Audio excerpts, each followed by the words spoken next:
नेपाल पर 3 हफ्ते से भी कम समय में एक और भूकंप का हमला होता है। पहला भूकंप 25 अप्रैल को काठमांडू के उत्तर पश्चिम में तकरीबन 80 किलोमीटर दूर आया था।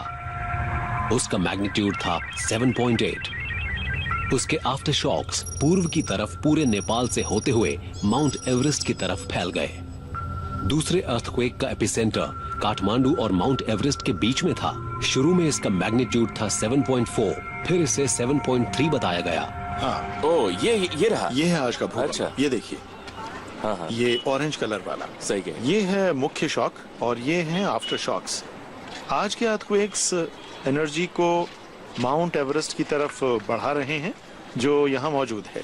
तो अगर कल या उसके अगले दिन या फिर अगले हफ्ते में 30 किलोमीटर और आगे कुछ और आफ्टर शॉक्स आते हैं तो हमें हैरानी नहीं होगी। ऐसा हो सकता है। ऐसा लग रहा है कि जैसे हिमालय अचानक ही अपनी जगह से खिसक रहा है और ये पूर्व की तरफ बढ़ रहा है। ये अर्थक्वेक इतिहास बनाने वाला है क्योंकि इससे हम बहुत कुछ सीखेंगे। साइंस के हिसाब से ये कमाल की चीज है, जबकि लोगों के लिए ये डरावना है। दूसरे भूकंप की वजह से नेपाल में और ज्यादा लैंडस्लाइड्स हुए। नेपाल के पहाड़ी इलाकों में 5000 से ज्यादा लैंडस्लाइड्स हुए, खासकर सिंधुपाल चौक इलाके में।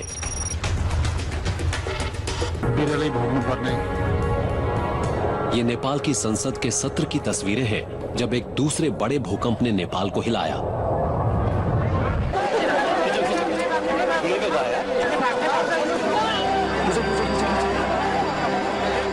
जब ये झटके आने शुरू हुए तब साइंटिस्ट रॉजर विल्हम काठमांडू में ही थे।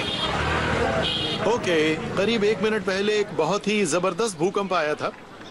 हमें इसका सेंटर तो नहीं मालूम, लेकिन शायद ये काठमांडू से करीब 20 या 30 किलोमीटर दूर था। इसकी वजह से पूरी वादी वैसे ही हिलने लगी जैसे कि पहले वाले बड़े भूकंप में हिली थी। सब लोग बहुत डर गए थे। लोग खड़े नहीं हो पा रहे थे। हम जिस कार में सफर कर रहे थे वो कभी पीछे तो कभी आगे की तरफ झूल रही थी। कार को हिलाने वाले ये छोटे छोटे मूवमेंट्स मैं अब भी महसूस कर सकता हूँ। ये सब बहुत ही अजीब था। लगता है झटके शायद अब भी आ रहे हैं। ओह गॉड! मैंने लोगों को खुले इलाकों में अपनी बाहें आसमान की तरफ उठाए देखा, जैसे कोई चीज उनसे टकराने वाली हो, जबकि ऊपर कुछ भी नहीं था, सिर्फ पेड़ और पक्षी थे। वो डरे हुए ये सोच रहे थे कि कोई चीज आसमान से गिरेगी और उन्हें मार डालेगी। इस बीच ये लोग अपने पैरों पर खड़े रहने की कोशिश कर रहे थे। ये लोग कितने डरे हुए थे ये आप उन्हें देखकर ही समझ सकते हैं। लोग ऐसा तभी करते हैं जब वो इससे भी बुरे झटकों से उबरे हों। और मुख्य भूकंप के दौरान 16 दिन पहले ऐसे ही हुआ था। पूर्व में पहले भूकंप आए थे, उसके अलावा सुदूर पश्चिम में भी भूकंप आते रहे हैं। इन दोनों के बीच एक फर्क मौजूद है। हो सकता है कि वो फर्क घटता जाए। कहने का मतलब ये है कि पश्चिमी नेपाल में भी शायद भविष्य में भूकंप आ सकता है। ये हालात बहुत डराते हैं। हमें मालूम है कि हिमालय में 8.6 की तीव्रता वाले भूकंप आते रहे हैं और इस बात की कोई वजह नहीं है कि इतनी तेजी वाले भूकंप पश्चिम में अगले 10 साल में या अगले 10 मिनट में क्यों नहीं आ सकते। जब भूकंप आया तो शॉक वेव्स पृथ्वी के भीतरी हिस्सों से होती हुई उसकी सतह तक पहुंच गईं। काठमांडू से 11,200 किलोमीटर से ज्यादा दूर अमेरिका के कोलोराडो में जियोलॉजिकल सर्वे को नेपाल में आए भूकंप के सिग्नल मिले। इस बात ने प्रोफेसर रॉजर विल्हम को चौकन्ना कर दिया, जो 30 साल से भी ज्यादा समय से हिमालय में अर्थक्वेक्स को स्टडी कर रहे थे। मैंने फौरन अपने बैंक अकाउंट में चेक किया कि मेरे पास कितना पैसा था और मैंने काठमांडू जाने वाली अगली ही फ्लाइट का टिकट खरीद लिया। ये बहुत जरूरी होता है कि आप जल्द से जल्द भूकंप के एपिसेंटर तक पहुंचे, क्योंकि इससे जुड़ी डिटेल्स काफी जल्दी ही मिटने लगती हैं। छोटी छोटी फॉरेंसिक इंफॉर्मेशन बहुत ही जरूरी होती हैं। उसी के जरिए अर्थक्वेक्स के दौरान उसके एक्सेलरेशन को रिकंस्ट्रक्ट किया जा सकता है। इस अर्थक्वेक से बहुत ज्यादा एनर्जी निकली। 2010 में जब हेटी में 7 की तीव्रता वाला भूकंप आया था तो वहां 3,16,000 लोग मारे गए थे। इसकी ताकत हिरोशिमा पर गिराए गए बॉम्ब से 32 गुना ज्यादा थी। लेकिन हाल ही में नेपाल में आया 7.8 तीव्रता वाला भूकंप उससे कहीं ज्यादा भयंकर था। इसमें हिरोशिमा पर गिराए गए बॉम्ब से 504 गुना ज्यादा ताकत थी। हिमालय में हमने स्लिपिंग की घटना को कभी दर्ज नहीं किया था, लेकिन इस बार भूकंप के दौरान जो दर्जनों इंस्ट्रूमेंट्स काम कर रहे थे वो हमें डिटेल में इस स्लिप के बारे में बताते हैं। ये अर्थक्वेक पृथ्वी के क्रस्ट के दो बड़े टुकड़ों के टकराने के कारण पैदा हुआ था। 5 करोड़ साल पहले इंडियन टेक्टोनिक प्लेट उत्तर की तरफ आगे बढ़ते हुए यूरेशियन प्लेट से टकराई थी। इस टक्कर की वजह से हिमालय का जन्म हुआ था। इंडियन प्लेट हर साल तकरीबन 2 सेंटीमीटर की रफ्तार से उत्तर की तरफ खिसक रही है। ये प्लेट्स एक दूसरे को पुश करती हैं, जिससे जमीन के अंदर प्रेशर बढ़ता जाता है। 25 अप्रैल को जब जमीन में तकरीबन 16 किलोमीटर की गहराई पर इन दो प्लेट्स के बीच फॉल्ट फटा तो इसका कुछ प्रेशर बाहर आया और उसी से ये भूकंप पैदा हुआ। इस भूकंप की बड़ी अहमियत है क्योंकि ये हमें उन प्रोसेसेस के बारे में काफी कुछ बताता है जो हिमालय के नीचे चल रहे हैं। ये जगह काफी कमाल की है। उम्मीद करते हैं कि बेस कैंप पर हमारी किस्मत ज्यादा साथ देगी। शायद हम ज्यादा लकी हों। पाने के बाद जिंदा बचने से जुड़ी और कई कमाल की कहानियां सामने आने लगी। एवरेस्ट बेस कैंप पर मौजूद क्लाइमर पॉल डेवेनी एवलांच के काफी करीब थे।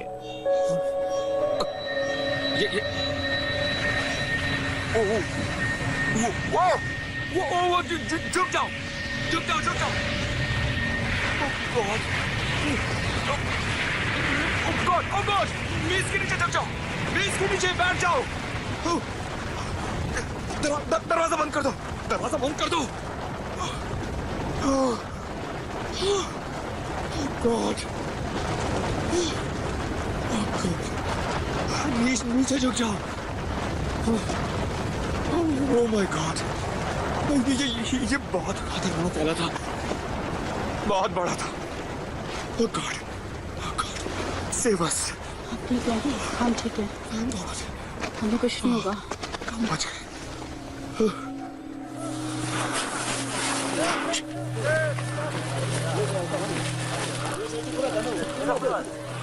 कैंप के बीच वाला हिस्सा तो पूरी तरह बर्बाद हो गया। उसका सफाया हो चुका है। वहाँ एडवेंचर कंसल्टेंट्स मौजूद थे। बीच वाले हिस्से में काफी टेंट्स थे, लेकिन अब यहाँ कुछ भी नहीं बचा। Oh God. ये सब कुछ बहुत ज्यादा डरावना था। ये जगह किसी वॉर जोन जैसी लग रही थी। ये देखिए, ये हमारा कैंप। देखिए इसकी कितनी बुरी हालत हो चुकी है। भूकंप को आए करीब 40 मिनट बीत चुके हैं, पर सब लोग अब भी काफी सहमे हुए हैं। अब प्रायोरिटी लोगों को ढूंढना है। शेरपा कहाँ है? क्लाइंबर्स कहाँ गए? यहाँ वाकई काफी जबरदस्त तबाही हुई है। इसे देखकर यूं लग रहा है जैसे यहाँ कोई प्लेन क्रैश जैसा हादसा हुआ है। हाँ, ये सब कुछ बहुत डरावना है। बेस कैंप एवलांच में आइस, स्नो और चट्टानों का जानलेवा मेल था। ये एवलांच इतना बड़ा था कि जब ये रुका तो इसने पहाड़ से नीचे उतरने का रास्ता ही रोक लिया। पूरा ग्लेशियर बड़े जोर से उथल पुथल मचा रहा था। शब्दों में बयान करना मुश्किल है।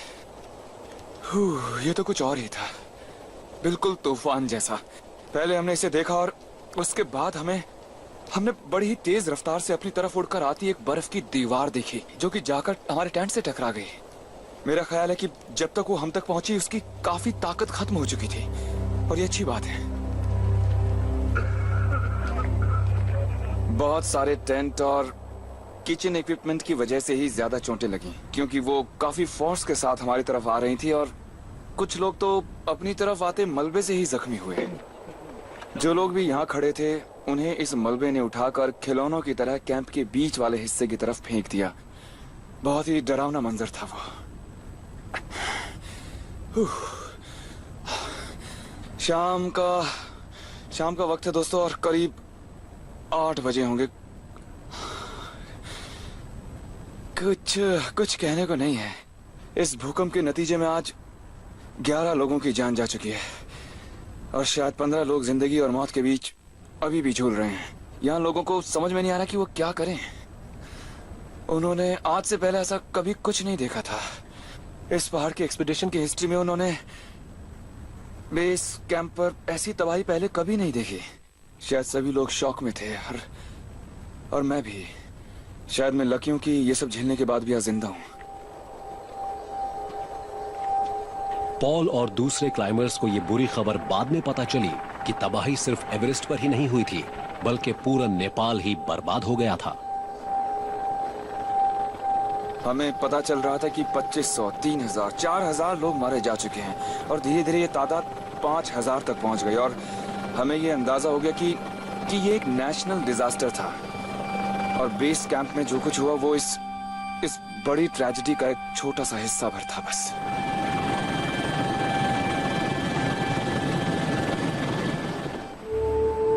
लेकिन ये तबाही अभी खत्म नहीं हुई थी।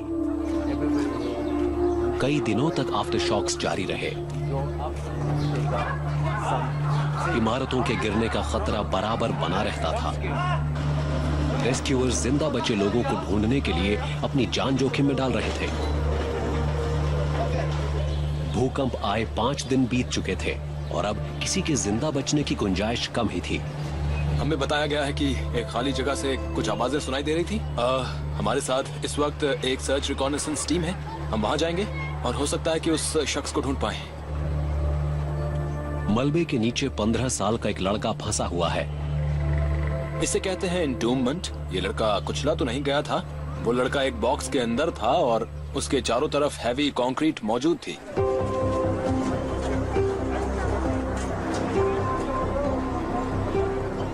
एक पुलिस वाला रेंग कर वहां तक पहुंचा और उसने लड़के से बातचीत की। पहले मैंने वहां ठकठकाया लेकिन कोई जवाब नहीं आया। फिर कई बार आवाज लगाने के बाद एक लड़के ने जवाब दिया।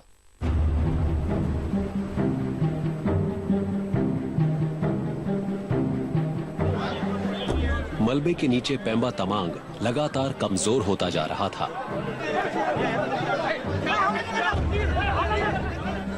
पांच घंटों से उसे बचाने वाले उसे मलबे से बाहर निकालने में जुटे हुए थे। जब मैं उस तक पहुंचा और पहली बार उसके चेहरे पर रोशनी डाली तो वो बहुत ही हैरान हो गया।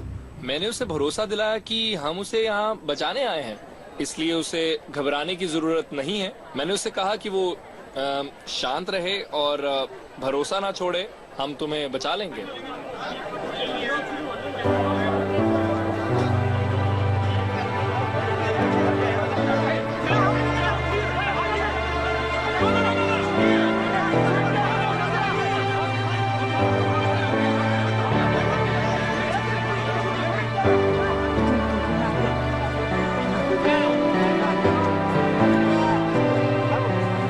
सारी मौतों के बाद पेम्बा के इस हैरतअंगेज ढंग से बच जाने से नेपाल के लोगों की थोड़ी हिम्मत बंधी।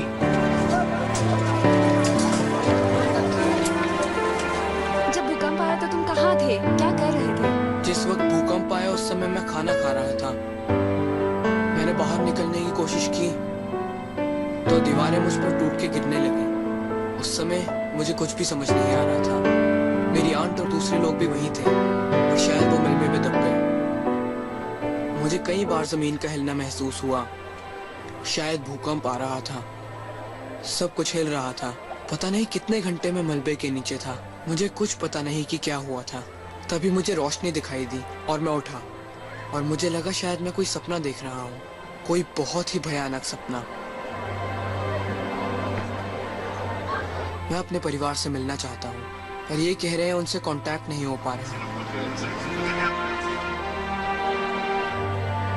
आपने इतना मुश्किल काम कर दिखाया, आपको कैसा लग रहा है? उसे ढूंढ पाना काफी मुश्किल था लेकिन हमने कर दिखाया। Really great job.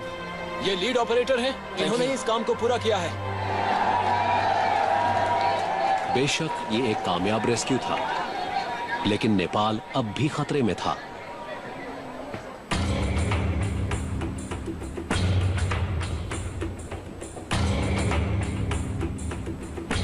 एक्सपर्ट जियोलॉजिस्ट्स ये जानने के लिए नेपाल पहुंच जाते हैं कि आखिर हुआ क्या था।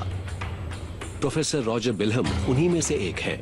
ईश्वर ना करे ऐसा हो, पर ऐसा ही एक और बड़ा भूकंप उनके आ सकता पास है। ज्यादा टाइम नहीं है। उन्हें इलेक्ट्रॉनिक अर्थक्वेक मॉनिटरिंग स्टेशंस पहुंचकर डेटा इकट्ठा करना होगा ताकि ये अंदाजा लगा सकें कि अगला भूकंप कहां आ सकता है।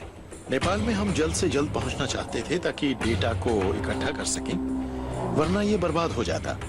वजह यह है कि दिमाग इतनी तेजी से आंकड़ों को इकट्ठा करता है कि बहुत तेजी से इसका स्पेस भरने लगता है, और जब मेमोरी फुल हो जाती है तो ये फिर से ओवरराइट करने लगती है। डॉन शे 33 किलोमीटर दूर है। जॉन गलेट्स का हेलीकॉप्टर्स के जरिए पूरे नेपाल से इन डेटा को इकट्ठा करने में बिजी थे। ये काम डेटा के बर्बाद होने से पहले किया जाना था। ऐसा करना बहुत ही जरूरी था। जॉन फ्लाइट से सीधे एक जीपीएस स्टेशन पहुंचते हैं जो अर्थक्वेक के बारे में इंफॉर्मेशन रिकॉर्ड कर रहा था। वो अभी लौट आएंगे, वो कुछ घायलों को लेकर आएंगे। ओके। तो शायद 4 में से ये एक स्टेशन रप्चर वाली जगह के ठीक ऊपर है।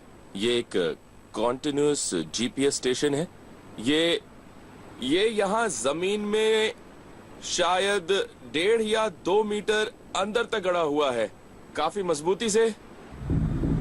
इन स्टेशंस की पोजीशन जीपीएस टेक्नोलॉजी का इस्तेमाल करके नापी जा रही है। जीपीएस सैटेलाइट्स लगातार पृथ्वी का चक्कर काटकर जमीन पर मौजूद जीपीएस स्टेशंस को रेडियो सिग्नल्स भेजती रहती हैं। अगर स्टेशन की पोजीशन जरा सी भी बदलती है तो उसकी रिकॉर्डिंग खुद स्टेशन ही कर लेता है। ओके, स्टेशन काम कर रहा है। हम डेटा को डाउनलोड करने वाले हैं। ये हाई सैंपल रेट डेटा हमें जमीन के शेकिंग और स्ट्रॉन्ग मोशन को, और साथ ही बिग साइस्मिक वेव्स और प्लेट्स के मूवमेंट्स को एक ही वक्त में बता देगा। तो ये स्टेशन 10 दिन पहले ठीक यहीं पर था। जी हाँ, 10 दिन पहले। और फिर भूकंप आया।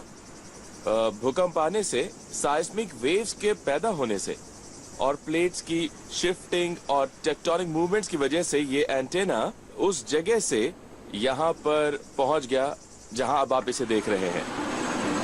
सभी 37 जीपीएस स्टेशन से डेटा इकट्ठा करके इन लोगों को इस बात की डिटेल मिल जाएगी कि टेक्टोनिक प्लेट्स किस तरह मूव हुई हैं और नेपाल का लैंडस्केप किस तरह हमेशा के लिए बदल गया है। इसमें कुछ गड़बड़ लग रही है। हिमालय में हमेशा भूकंप आते रहेंगे, लेकिन अगर ये लोग ज्यादा मजबूत घर बनाएंगे तो कोई प्रॉब्लम नहीं है। ये जानकारी बहुत सी जानों को बचा सकती है।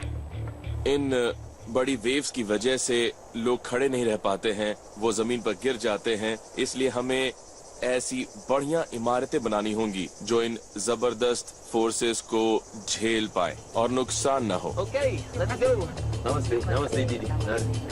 ये अर्थक्वेक किसी इजिप्शियन स्ट्रक्चर जैसा है जिससे हिस्ट्री की कई जानकारी मिलती है, जैसे कि GPS units, satellite radar, interferometry, seismic network. ये सब ऐसे हाईटेक डिवाइसेस हैं जो हमें ये समझने में मदद करेंगे कि आखिर हुआ क्या था। और यही नहीं, हम ये भी जान पाएंगे कि अतीत में क्या हुआ था और भविष्य में क्या होगा। यानी हम इस भूकंप से बहुत कुछ सीख पाएंगे।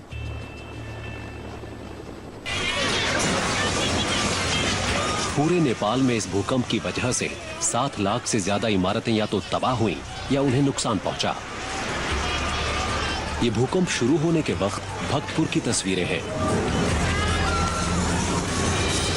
ये नेपाल की पुरानी राजधानी और एक वर्ल्ड हेरिटेज साइट है, लेकिन अब ये बर्बाद हो चुकी है।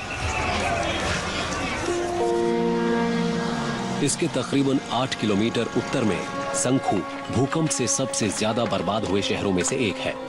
यहाँ लगभग पूरा इलाका ही मलबे के ढेर में बदल चुका है। यहाँ मरने वालों की तादाद काफी ज्यादा है। लीजा सुनील के स्टूडेंट्स में से एक है। जब भूकंप आया तो मेरी माँ और बड़ी बहन घर पर थे, इसीलिए दोनों की साथ ही मौत हो गई। उस समय मैं कॉलेज में थी और जब मैं घर पहुंची तो दोनों मर चुके थे। इससे आगे मुझे कुछ नहीं कहना।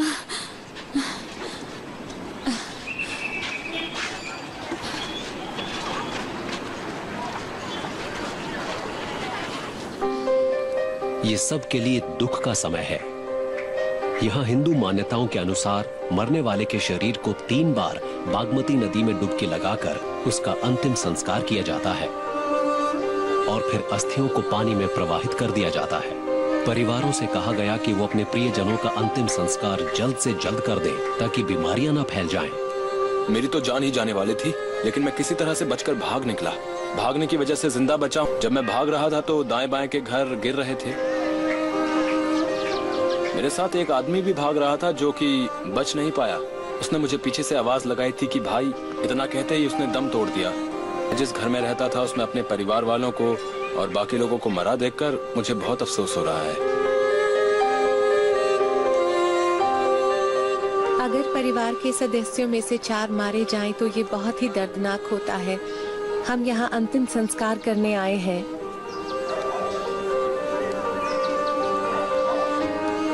और ये दर्द अब हमेशा हमारे साथ रहेगा।